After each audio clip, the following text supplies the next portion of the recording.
Welcome YouTube fans, Big Gun 81 here. Before we begin, as always, this firearm has been safety checked. There are no cartridges inside the chamber, and there's no magazine inserted in the mag well. So today we're going to talk about the Sig Sauer P250. This is basically the predecessor to the current Sig Sauer P320. So let's talk about some of the features on this. This particular one is chambered in 45 auto, or 45 ACP. This P250 comes in many different configurations, and you can check Sig Sauer's website to see what they're currently offering as far as what options you can get. But they come in many different calibers. For example, you can get it, I think 380. I know you can get a 9mm, 40 Smith & Wesson, 357 Sig, and 45 ACP like this one. They also offer different size frames, or they actually call them grip modules, which is this lower half here. This is technically a grip, and you'll kind of see later on once I kind of go through and show you how to take it apart and everything and swap it over. But they offer, small, medium, large size hand grip, but also the size of the grip as far as the length and everything. Where you have a full size, like this is a full size right here. You have a compact and a subcompact model. And I'll kind of show that too. But some of the basic features on this, it's a very basic pistol. You do have an ambidextrous slide release, and I'll kind of show that on here too. You kind of have slide release on this side, and I'll flip it around. You can see it's over here. And then you got your mag release, which is not ambidextrous, obviously, but you can flip it. I'll kind of show it on the camera a little better there. You can flip it around so it's on this side. So if you're left-handed, you can switch it, and then you're already good to go with the slide release in that case. One of the downfalls of this particular firearm, and I'll kind of show you here, one of the downfalls of this particular firearm, and I have my finger on the trigger purposely because I'm going to show you, this is a double action only. Unlike the 320, which is striker fired, you have a long, heavy trigger pull. You'll see it. I'm going to pull this trigger and let it go, and there's no cartridge in it, safe. And I'll just keep going. Boom, there it goes. So the reset is very long. Very long. You see, like, that's not a reset right there. You see, click, that's the reset. Look how far forward that is. And again, I'll show you. Pull a trigger, drop the hammer, bring it forward, and you hear the click. There's not much room between the reset there. It's a horrible reset and a horrible trigger in my opinion. I mean, it's functional, it works. If you like shooting like old school, revolvers or something, you might be very used to that type of trigger pull. And again, everybody's different, so this is my opinion. Some people might really love this trigger, but me, I don't really like it. So it does affect my accuracy quite a bit. Other than that, I mean, it's pretty basic. There's no actual safety on it other than the long, heavy trigger pull. That is your safety. So your finger is your safety. Feature-wise, it does have the Sig lights, the night sights that Sig Sauer offers. I think they do come with regular standard sights as well, but again, it depends on what options that Sig Sauer is offering at the time you're buying it. So let's kind of go through and show you what came in this particular box. In fact, before I do that, I'll also tell you one of the configurations they offer is a two-sum. The P250 two-sum will come with a full frame like this, and then a subcompact model as well. And I'll kind of show you another one that I have that's that's basically a caliber exchange kit, in other words, after we show you what comes inside the box and everything. So. Okay guys, so I'm going to show you kind of what came inside of the case on my 45 caliber P250. Again, this is a full frame with the Sig light night sights. You get this little tag on there that has the quality control, signature, whoever checked it out and everything at the factory. You got your Sig Sauer P250 owner's manual. You should always read your manuals. Get some advertisement for this TW25B synthetic grease. It's actually a pretty nice grease, works pretty well. I've used it, especially on the Sig Sauer Mosquito that I have. That works pretty well. Get the NRA propaganda, which is good. You should definitely join NRA. And you get some other helpful, safety type pamphlets and literature and whatever to read. So definitely check that out.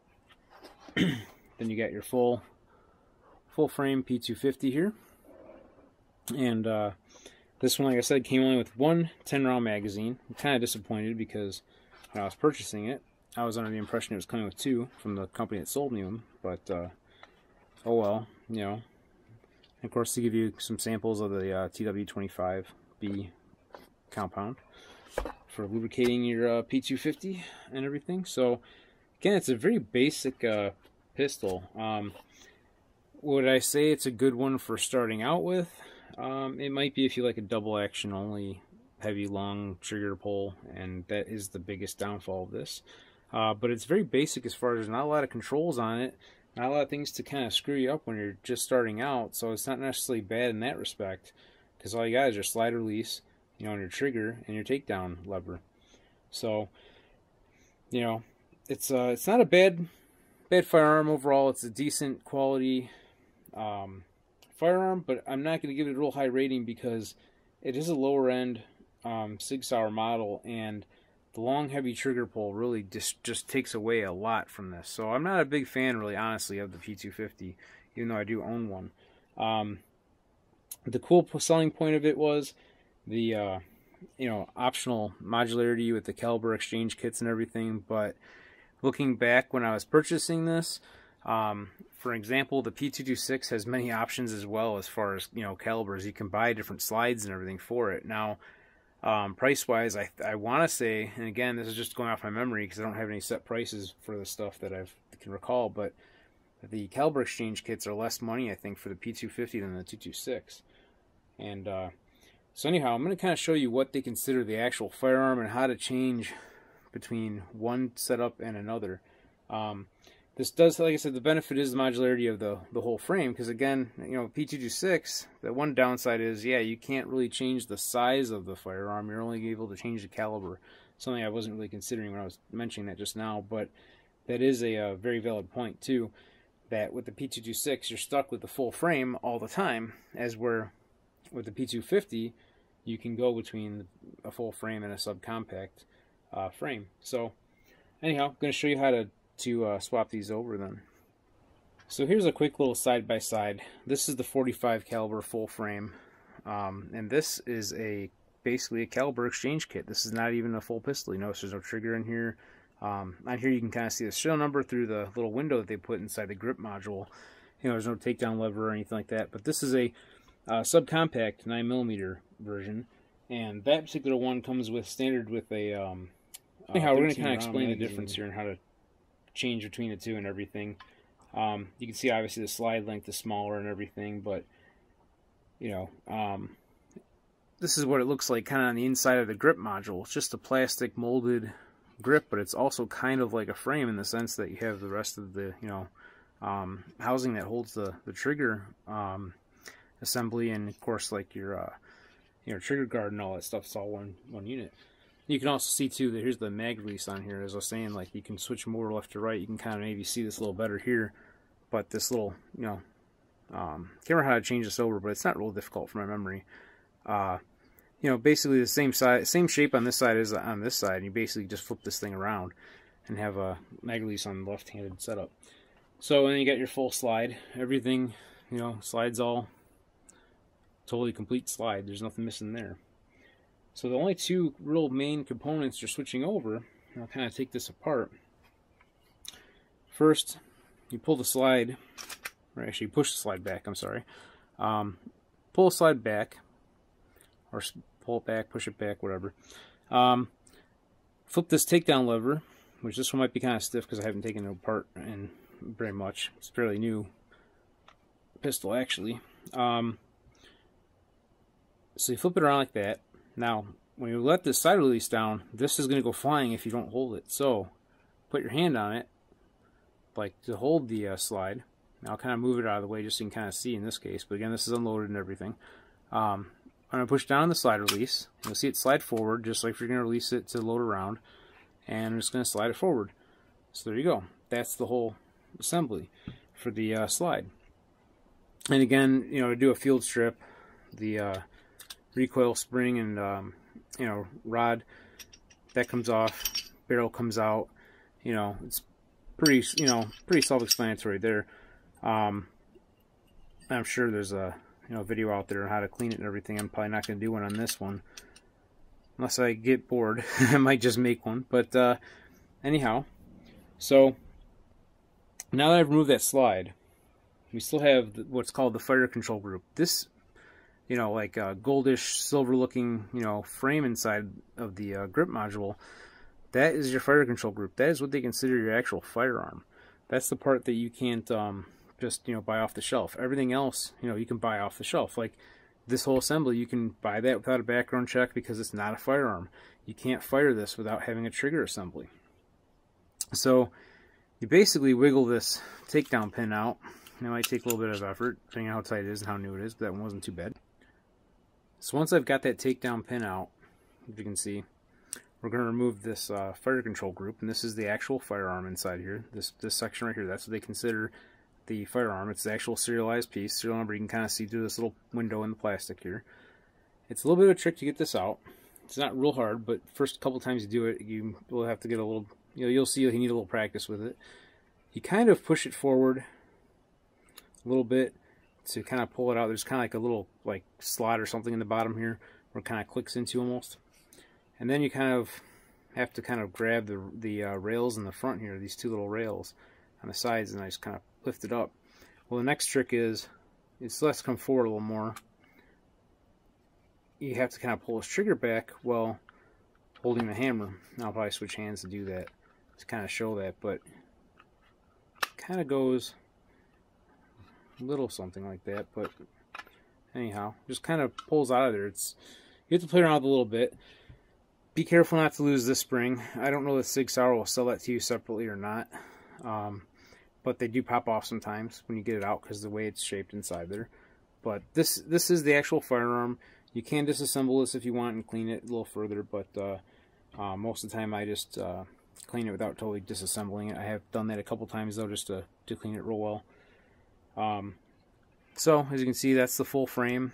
You know, you can kind of compare the smaller frames as well. I think the 45 only comes in the full frame and maybe the compact, but not the subcompact. And you'll notice one thing too is the subcompact doesn't have a rail on it, you know, and this the curvature on this trigger guard is a little different. As we're here, you have like the serrations in the plastic on the front, and it's more almost like squared off.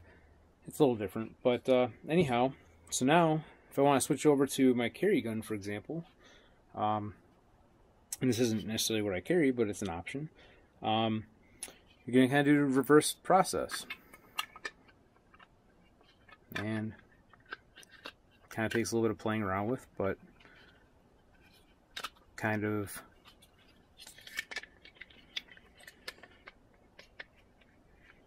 sometimes this takes a little bit of playing with it.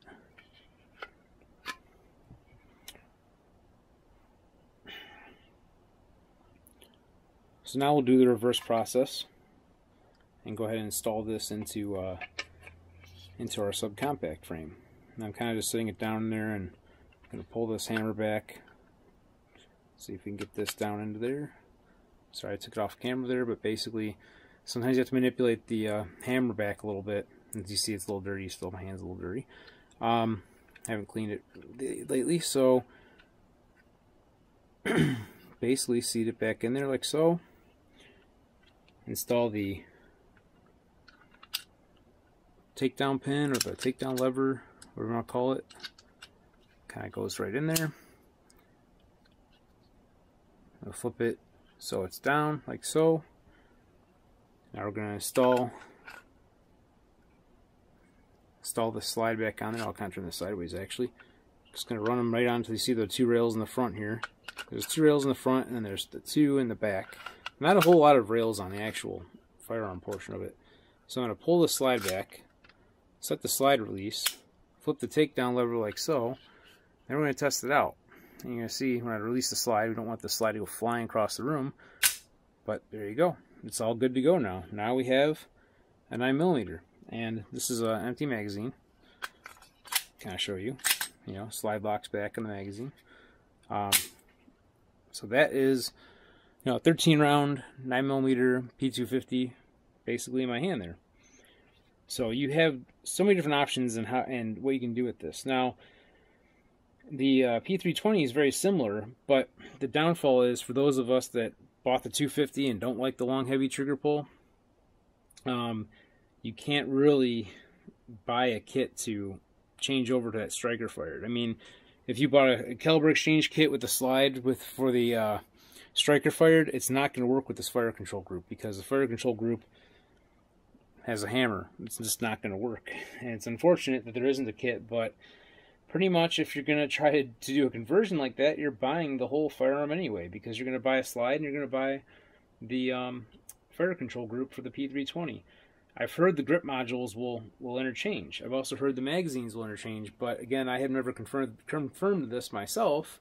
This is just the hearsay of the internet and possibly on Sig Sauer's website. I don't know. You can double check that yourself, but that's what I've heard anyway. Is the word on the street is you can get the grip modules for the P250 and they'll fit the 320. And I've heard that the holsters may work, but the only difference is someone said the slide on the P320 is a little bit wider than the P250, so I don't know. So don't quote me on those things, but this is basically an overview of a very simple lower end Sig Sauer, the P250. So anyhow, hope you enjoyed my video and my long-winded discussion of the P250. Until next time, guys, have fun shooting, and thank you for watching.